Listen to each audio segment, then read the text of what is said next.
Admiral Junho Park stood on the bridge of his ship, staring at the dark space ahead. His hands rested on the cold metal rail as he watched the stars. They looked peaceful, but he knew better. Somewhere out there, humans were dying, and he could do nothing but watch.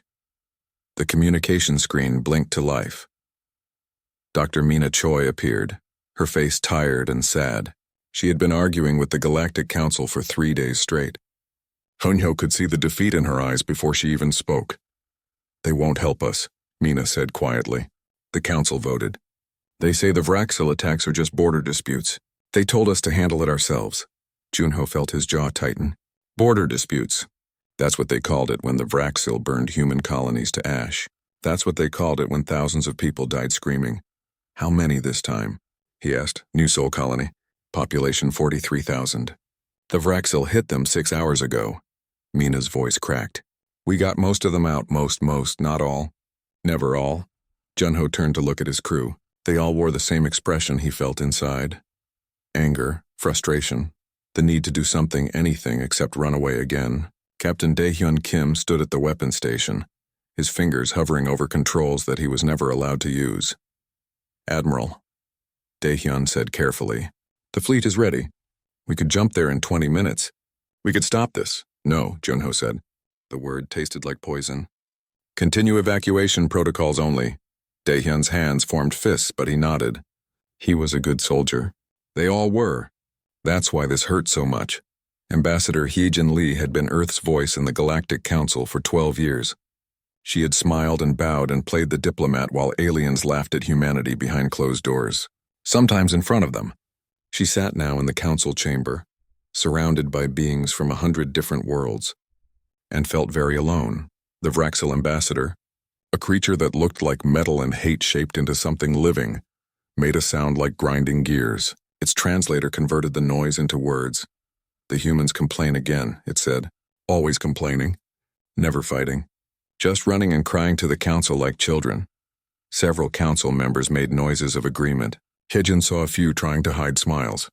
"We have provided evidence," Hijin said, keeping her voice level. "Recordings, survivor testimony, satellite data showing deliberate targeting of civilian populations. This is not a border dispute. This is systematic murder." The council leader, a floating mass of tentacles from the Queller species, waved a limb dismissively. "The Vraxil have a right to expand their territory," it said.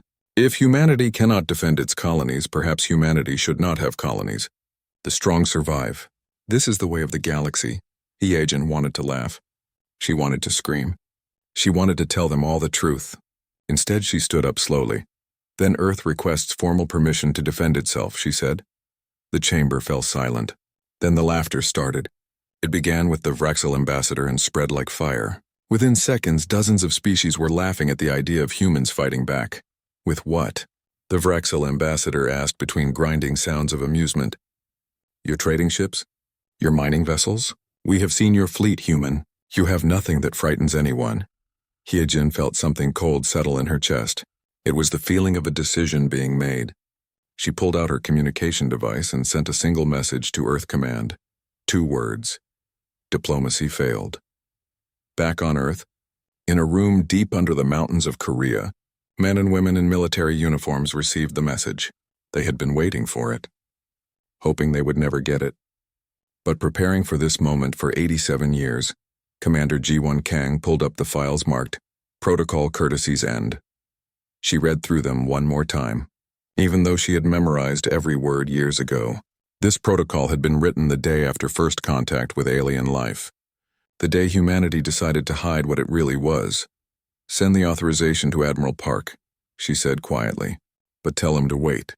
Give Ambassador Lee one more chance, one more chance. That's all humanity ever asked for. Just one more chance to solve things peacefully." Junho received the message an hour later. Protocol Courtesies End was authorized but held. He was to position the fleet but not engage. Not yet. He looked at the tactical display. 300 human ships, all disguised as civilian vessels. Mining ships with weapons hidden in their cargo bays. Trading vessels with reactors powerful enough to tear holes in space. Science ships that could calculate the death of stars. And that was just the visible fleet. "Daehyun," Junho said, "send a coded burst to the Kuiper facilities. Tell them to prepare for possible activation. Daehyun's eyes went wide. The Kuiper facilities. The shipyards that the galaxy didn't know existed. The place where Earth's real warships slept in the dark. Understood, sir, Daehyun said.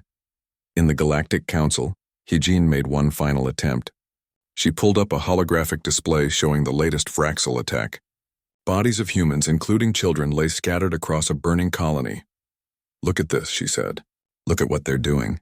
We are not asking you to fight for us. We are asking you to acknowledge that this is wrong. The council leader didn't even look at the display. The Vraxel have not violated any galactic laws, it said. If humanity wishes to be protected by council law, perhaps humanity should be stronger. Weakness is not protected here, only strength. Heejin closed the display. She looked around the chamber at all these species who thought they knew what strength meant, who thought humanity was weak because humans chose peace. Very well, she said. I will deliver your decision to my government. She turned and walked toward the exit. Behind her, the Vraxel ambassador called out, Tell them to abandon more colonies. We are not finished. Perhaps when you have nothing left, you will finally learn to fight, or you will learn to serve. Either way, we will enjoy watching. More laughter followed Heejin out of the chamber. She made it to her ship before her hands started shaking. Not from fear, from rage held too long. She opened a channel to Earth Command. This is Ambassador Lee, she said, requesting permission to deliver formal ultimatum to the Galactic Council.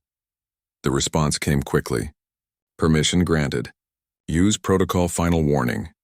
Heejin pulled up the words that had been written decades ago. Words that Earth hoped to never use. She read them once, twice, memorizing every syllable. Tomorrow she would stand before the council one last time. Tomorrow she would speak the words that would change everything. Tomorrow, humanity would stop being polite, but tonight, Heejin looked out at the stars and wondered if the galaxy was ready for what it had asked for. She thought about all the years of patience, all the insults endured, all the deaths accepted without response. The galaxy thought humanity was weak.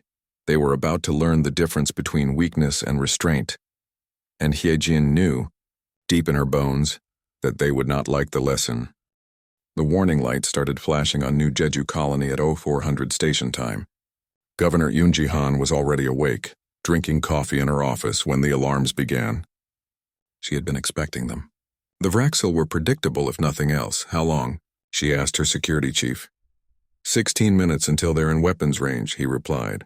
The evacuation ships can get about 60% of the population out if we start now. 60%. That meant leaving almost 1 million people behind.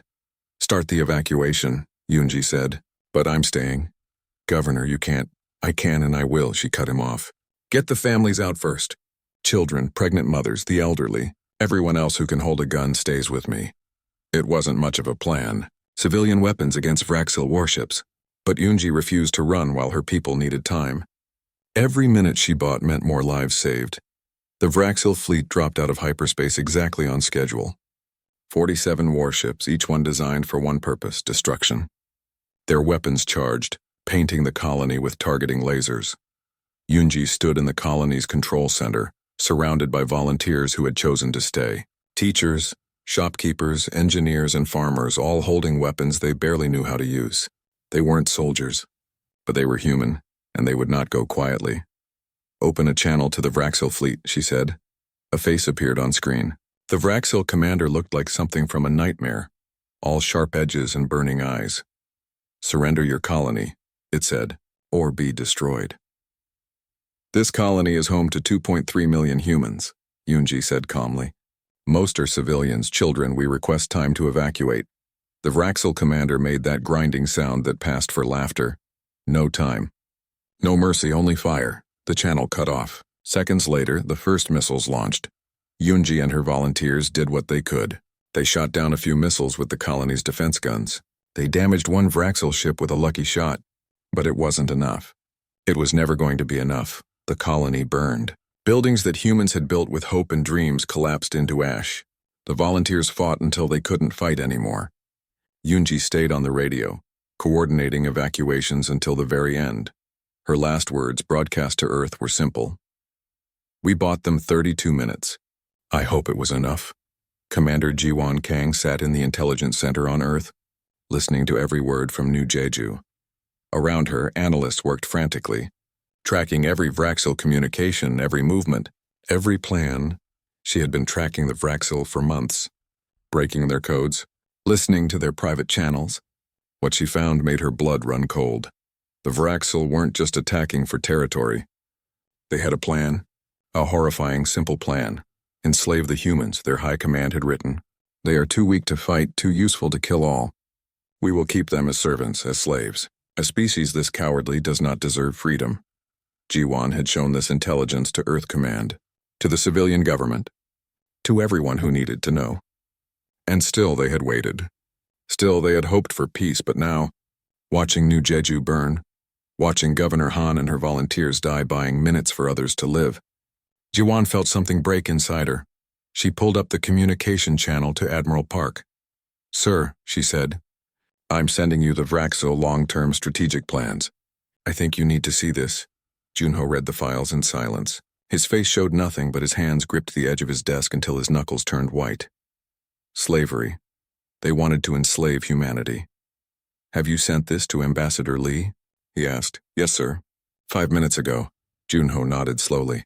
He thought about all the years of restraint, all the times he had held his fleet back watching humans die, because Earth Command believed in peace. Because humanity believed that violence should always be the last resort. But what came after the last resort? "Prepare the fleet," he said quietly. "I think the ambassador is about to give us new orders." In the Galactic Council chamber, the broadcast from New Jeju played on every screen. The galaxy watched Governor Yoonji Han and her volunteers fight and die. They watched the colony burn. They watched it all like it was entertainment. Some species placed bets on how long the humans would last. Others discussed the market value of human slaves. The Vraxil ambassador broadcast the attack across galactic networks, proud of its victory. Hyejin watched too. She stood in the center of the chamber, her hands clasped behind her back, her face showing nothing. Inside, she felt like she was burning, just like New Jeju. When the broadcast ended with Yoonji's final words, the chamber fell into a brief silence. Then the Vraxil ambassador spoke. "You see, this is what happens to the weak. Perhaps other species should learn this lesson." Several council members nodded. A few species that had been neutral suddenly spoke up, pledging support to the Vraxil. They smelled easy victory, easy profit. Hyejin received Jiwan's intelligence files on her personal device. She read them quickly. The Vraxil plans for humanity, the support from other species, the complete dismissal of human life. She read it all, and something inside her that had been holding on finally let go. She walked to the center of the chamber. The council leader noticed her and made a dismissive gesture. "If humanity wishes to complain again," it started. "No," Hyejin said. Her voice cut through the chamber like a knife. "No more complaints. No more requests. No more asking politely." She pulled up the intelligence files and displayed them for everyone to see. The Vraxil plans, the species supporting them, everything. "We know," she said simply. "We know what you're planning. We know which species have joined this attack. We know everything." The Vraxil ambassador laughed. "And what will you do with this knowledge, human? Run to your homeworld and cry?" Hyejin looked at it. Really looked at it.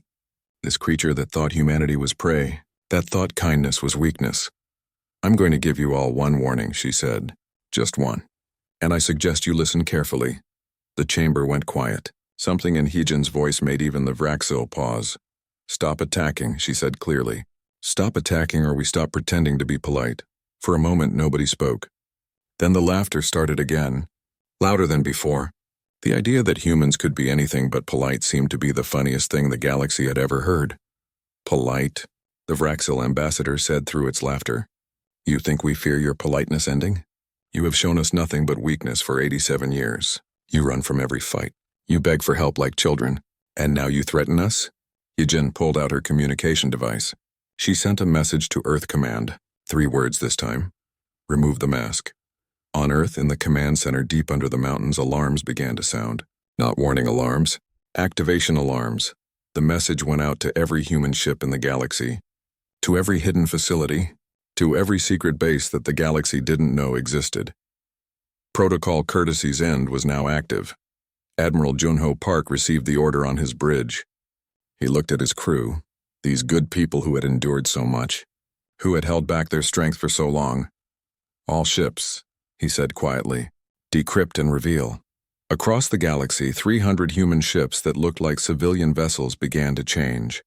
Cargo bays opened to reveal weapons. Engines that had been running at 1% power roared to full strength. Sensors that could see across star systems activated, but that wasn't the real message. In the Kuiper Belt, far beyond Earth's orbit, in the cold dark where no one ever looked, something much larger was waking up. Specialist Taeyang Shin had been stationed at Kuiper Facility 7 for 3 years. He had never seen the shipyards activate. They had been built decades ago and never used. Just sleeping in the dark, waiting. Now lights blazed across the facility. Hundreds of ships, real warships, ships built for one purpose, began their startup sequences. Taeyang looked at the largest one. The EDS Reckoning. A ship so powerful that its weapons had their own weapons. A ship that made Vraxil dreadnoughts look like toys. Finally, he whispered. Back in the council chamber, Hyejin waited. She could see the confusion on faces as species began receiving reports. Reports of human ships revealing capabilities they shouldn't have. Reports of energy signatures appearing from nowhere. What is this? The council leader demanded. Hyejin smiled. It wasn't a nice smile. This, she said, is humanity stopping being polite. Fleet Admiral Somin Yoon had been preparing for this moment since she was a young officer. She stood now in the primary command center, watching as decades of secrets came into the light. Status report, she said calmly. All Kuiper facilities are online, her aide replied. 847 ships responding. All systems green. The fleet is ready, Admiral. 847 warships, ships that the galaxy didn't know existed, ships that humanity had built in secret, hoping to never use them. Somin pulled up the tactical display. It showed every human ship in the galaxy, both the ones pretending to be civilian vessels and the ones now revealing themselves. But it also showed something else, something that made her chest tighten. Red markers. Enemy fleets. Not just Vraxil anymore. 6 other species had joined the attack thinking humanity was easy prey. They're all coming for us, her aide said quietly. Good, Somin replied. Let them come. Let them see what they've awakened. She opened a channel that broadcast to every screen in the galaxy. Her face appeared in the Galactic Council chamber on Vraxil warships on news networks across 1,000 worlds. I am Fleet Admiral Somin Yoon of Earth Defense Forces, she said. For 87 years, humanity has been part of this galactic community. We came in peace. We traded fairly. We harmed no one. We asked only to be left alone to build our lives. She paused, letting that sink in. You mistook our peace for weakness. You mistook our patience for cowardice. You attacked our homes. You killed our people. And when we asked for help, you laughed. On the tactical display behind her, the human fleet began to move. The real fleet. The one the galaxy was now seeing for the first time. So let me be clear, Somin continued. Our peace was a choice. Our patience was a strategy. And now both have ended. In the council chamber, species were panicking. Their sensors were going crazy. Energy readings that shouldn't be possible were appearing everywhere humans had ships. Impossible, the Vraxil ambassador said, staring at its tactical display. Where did these ships come from? Dr. Hannel Park appeared on the screens next. She stood in a laboratory that looked like something from a dream. Or a nightmare. Hello, she said pleasantly. I'm Dr. Hannel Park, head of the Prometheus project. I've been working on some interesting things. Let me show you. She gestured to the equipment behind her. Machines that hummed with power that made reality itself seem to bend. This is a stellar destabilizer, she explained like she was teaching a class. It can make a star go unstable. Not explode, mind you.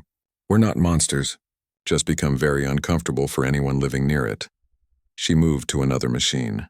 This creates temporary warp lane collapses. Very useful for making sure hostile fleets can't escape. Another machine, and this one is my favorite, localized time dilation. We can make time move faster or slower in a specific area. Imagine trying to fight when every second for you is an hour for us. The galaxy watched in horror as she demonstrated each weapon on small scales. Stars flickering, space folding, time bending. These are just the fun projects, Haniel said with a smile. We have so many more. We've had 87 years to prepare after all.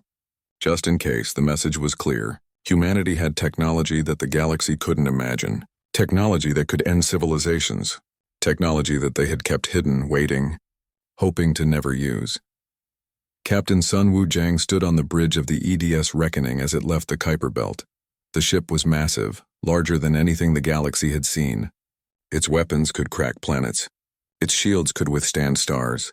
And it was only one of hundreds. "Captain," his tactical officer said, "we're receiving movement reports. Fraxel fleets are converging on Earth. They're bringing everything they have." Sun Wu looked at the numbers. 3,000 Vraxel ships. Every warship they owned. They were betting everything on one massive attack.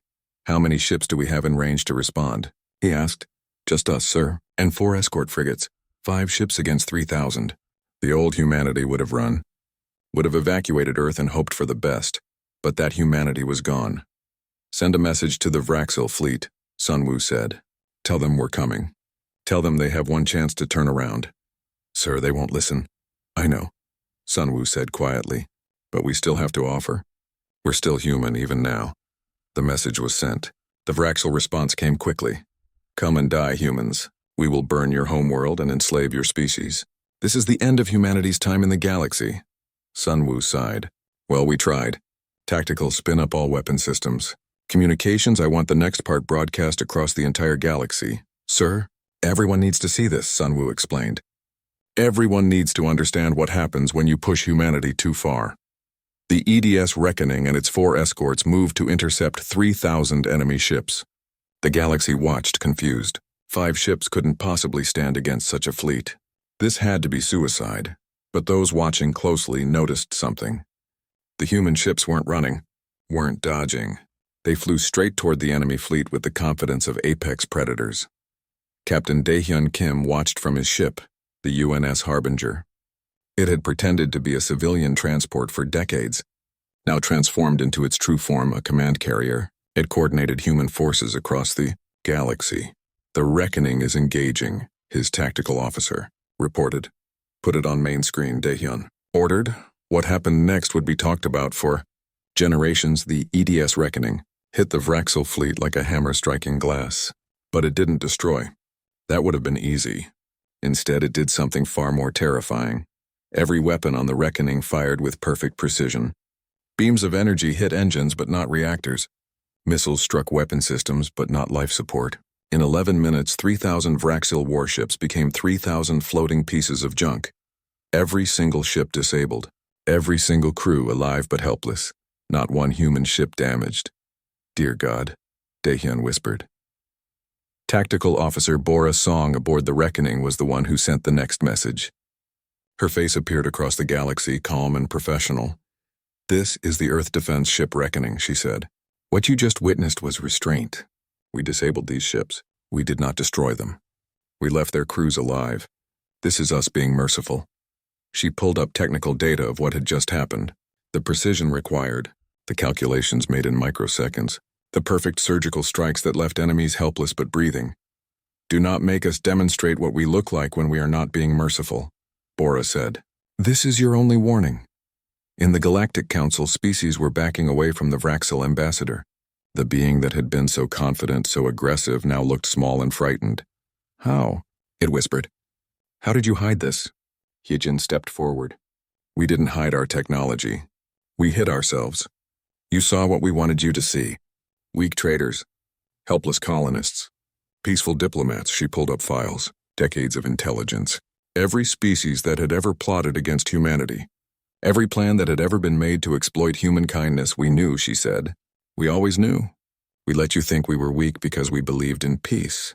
We hoped that if we showed you kindness, you would learn to show it too." She looked directly at the Vraxil ambassador. "We were wrong. You saw kindness and called it weakness. You saw peace and called it cowardice. You taught us a valuable lesson." "What lesson?" the council leader asked weakly. "That some species only understand strength," Hyejin said. "So now we'll speak in a language you can understand." Admiral Junho Bayek moved the Second Fleet into position.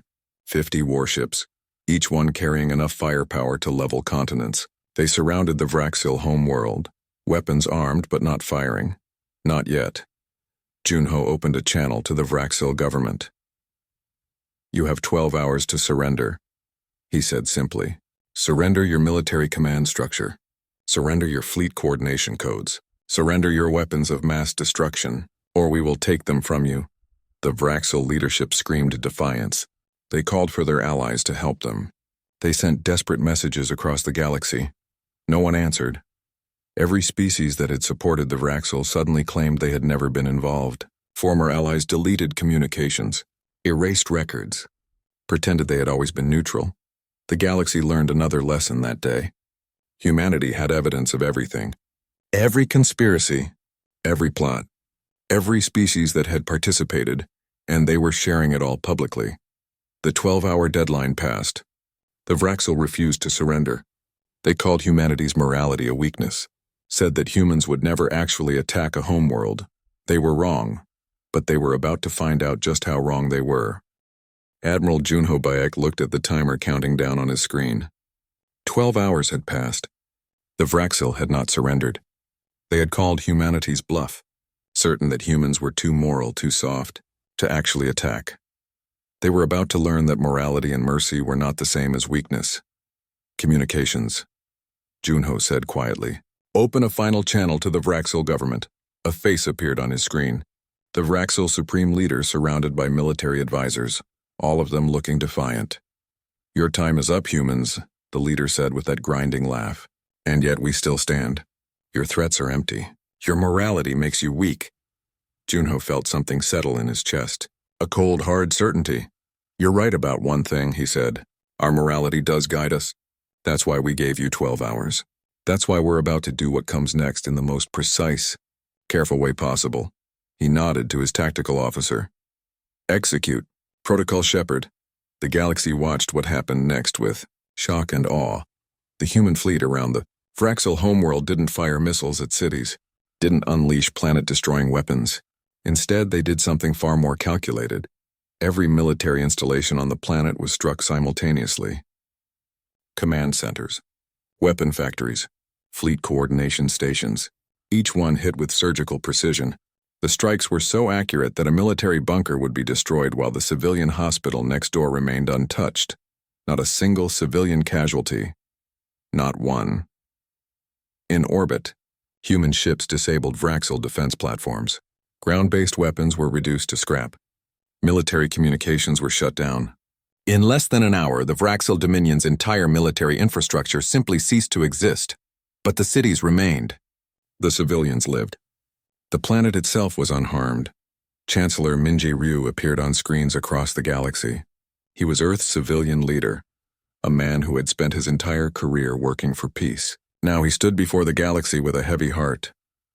"This is not what we wanted," he said softly. "We came to the stars hoping for friendship, for cooperation, for a future where all species could thrive together." He gestured to the display showing the Vraxil homeworld. "But we will not allow our people to be slaughtered. We will not permit slavery. We will not accept attacks on our children and call it the price of peace." His voice hardened. The Vraxil Dominion's military no longer exists, but their people live. Their cities stand. Because we are not like them.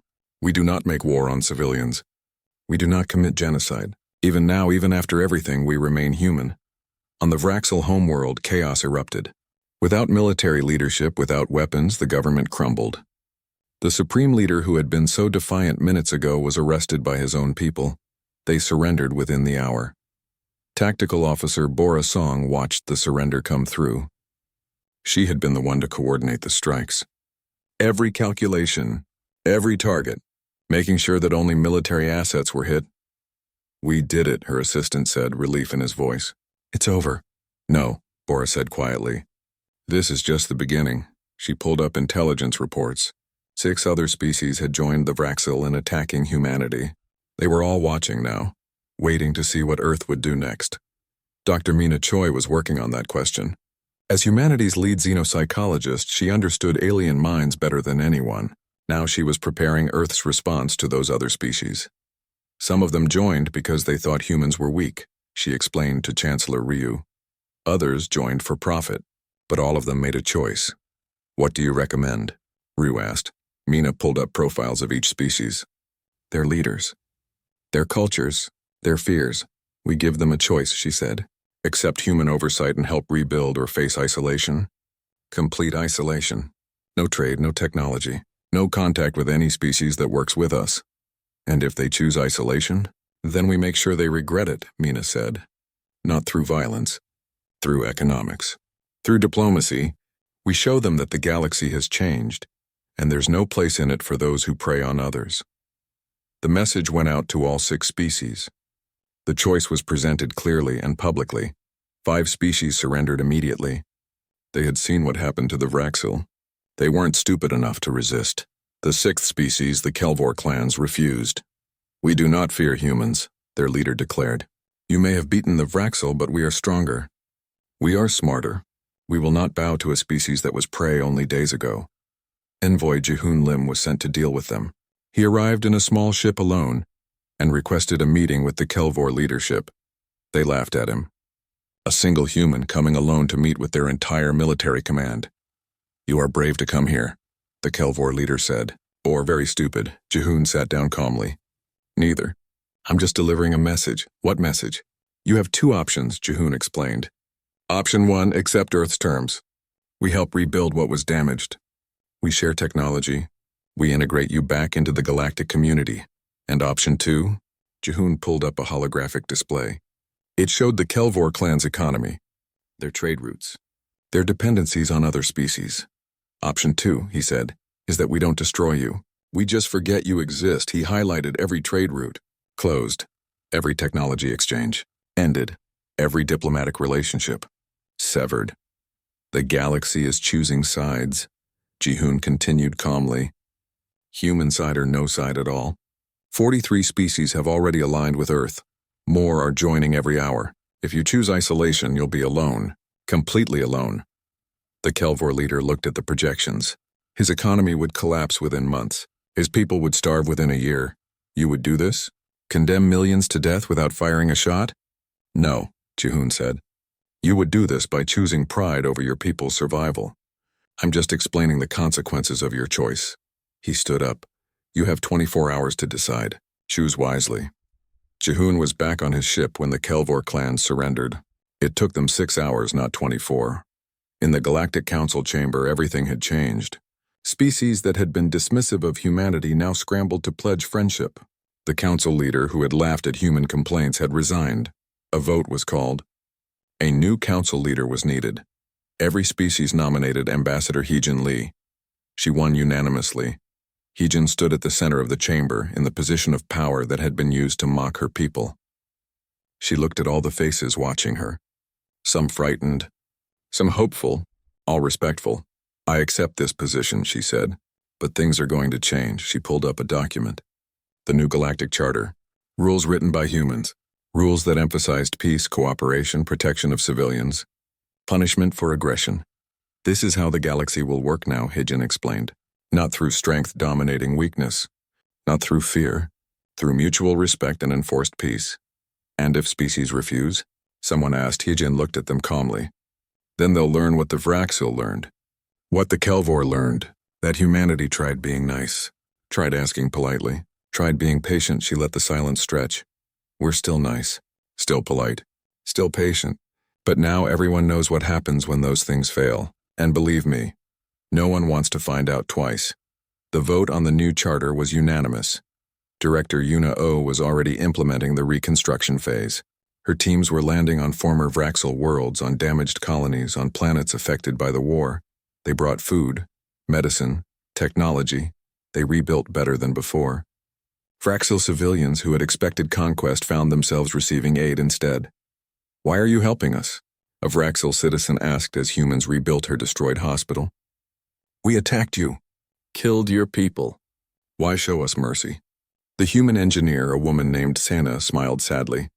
Because we're not you. We don't punish the innocent for the crimes of their leaders. We don't believe in collective guilt. She handed the Vraxil a medical scanner, far more advanced than anything the Vraxil had owned before. Besides, Sina added, we want you to remember this. We want you to remember that humans could have destroyed you, but we chose to help instead.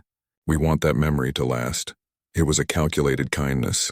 Help those who had tried to hurt you, and they become the strongest advocates for never trying again. 50 years would pass before everyone understood the full genius of humanity's response.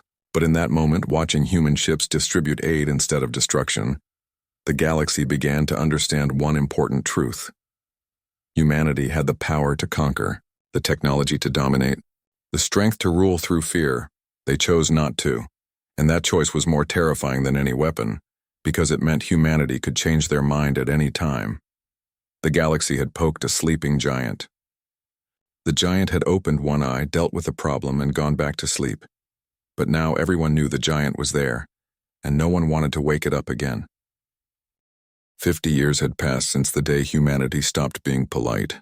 The galaxy had changed in ways that no one could have imagined. Ambassador Hee-Jin Lee, now retired, sat in her garden on Earth, drinking tea and watching the sunset. She was old now, her hair white, her hands wrinkled, but her eyes were still sharp, still watching. A young reporter came to interview her. A human girl, barely 20, who had grown up in a galaxy where humans were respected, even feared. What was it like? The girl asked. When you delivered the warning? Hee-Jin smiled, remembering. Terrifying. Not because I was afraid of them, but because I knew what we were about to reveal. I knew the galaxy would never see us the same way again. Do you regret it? No, Hee-Jin said without hesitation. We gave them every chance, every opportunity to choose peace. They chose violence. We simply responded in kind. She poured more tea. But I do think about it, about all the years we pretended to be something we weren't. Sometimes I wonder what would have happened if we'd shown our true strength from the beginning. Would things have been different? Maybe. Or maybe other species would have seen us as a threat and united against us. Maybe there would have been a real war, one that consumed the galaxy. Hee-Jin shook her head. We'll never know. We chose the path we chose. Across the galaxy, former Vraxil worlds thrived. The species that had tried to enslave humanity now lived in peace, their economy rebuilt, their technology advanced through human aid. Children who had been born after the war grew up learning about what their leaders had done, and they were ashamed. A Vraxil student named Kelzar stood in a museum dedicated to the war. He looked at the displays showing the attacks on human colonies. The plans for enslavement, the arrogance of his species' former leaders, how could they be so stupid? He asked his teacher. The teacher, an older Vraxil who had lived through the war, made a sad sound. They saw kindness and mistook it for weakness. They forgot the most important rule of survival. Never assume that a peaceful species is a harmless one. Kelzar looked at a display showing the Battle of Earth. 5 human ships against 3,000 Vraxil vessels. The battle that lasted 11 minutes. We didn't stand a chance, did we? No, his teacher said. We never did. But the humans let us live anyway. That's the part we must never forget. On Earth, Admiral Junho Park was also retired. He walked through the memorial built for those who died in the colony attacks. Names carved into stone, millions of them. Governor Yoonji Han's name was there, all the volunteers from New Jeju. Every person who had died while humanity held back its true strength. Junho touched Yoonji's name gently. We avenged you, he whispered. But I wish we hadn't needed to. A young officer approached.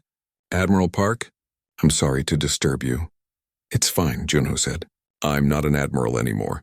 Just an old man visiting friends. Sir, I wanted to ask, do you think we did the right thing? Hiding our strength for so long? Unyo considered the question. We saved billions of lives by avoiding a war, but we also let thousands die before we acted. Was it right? I don't know. But it was human. We tried peace first. We tried it until we couldn't try anymore. He looked at the memorial. These people bought us the moral high ground. They died so that when we finally acted, everyone knew we had given peace every possible chance. Their sacrifice meant something. The Galactic Council had become something new, under Hee-Jin's leadership, and then under her successors. It transformed from a talking club into an actual force for peace. Disputes were mediated quickly. Aggressive species were checked before they could start wars. And always, there was the memory of what happened when peace failed. Envoy Ji-hoon Lim, now a senior counselor, had become something of a legend. His mere presence at negotiations was enough to ensure cooperation. Species would be arguing on the verge of conflict, and then Ji-hoon would arrive. Arguments would stop. Compromise would be found, because everyone remembered the Kelvor clans. Everyone knew what human displeasure looked like. Do you enjoy being feared? A young diplomat asked Ji-hoon once. No, Ji-hoon said honestly. I'd rather be liked. But fear prevents wars. Fear saves lives. If species are afraid to fight because they fear human intervention, that's billions of beings who get to live in peace. He smiled slightly. We're not feared for our violence. We're feared for our restraint. Because everyone knows we could do so much worse than we did, and that possibility keeps the galaxy peaceful. Captain Daehyun Kim had taken over as head of Earth's defense forces. The fleet that had once hidden in the dark now flew openly. Human warships patrolled trade routes, stopped pirates, prevented conflicts, but they were different from other species' military vessels. Human ships carried medical supplies along with weapons. They had diplomats alongside soldiers. They were prepared for war but hoped for peace. That's the human way now, Daehyun explained to a class of young officers. We showed the galaxy our teeth. Now we can afford to smile, but we never forget that the teeth are still there. One of the students raised a hand. Sir, what if another species rises up? What if someone forgets the lesson and attacks us again? Daehyun pulled up a star map. It showed human territory, human allies, the network of species that had chosen to align with Earth's vision of peace. Then they'll face all of us, he said. Humanity doesn't stand alone anymore. We have friends, allies, species that trust us because we've proven ourselves. If someone attacks humanity now, they attack the entire galactic order. He zoomed in on Earth. But more than that, they'll face the same thing the Vraxel faced. Precision, overwhelming force, and mercy if they surrender quickly enough. We haven't gotten weaker. We've gotten better at being strong. Dr. Hanul Park had become the galaxy's leading scientist. Her Prometheus project had been declassified. Its technology shared with allied species. The weapons that could destabilize stars were now being used to extend the lives of dying suns. The time dilation technology helped with deep space travel.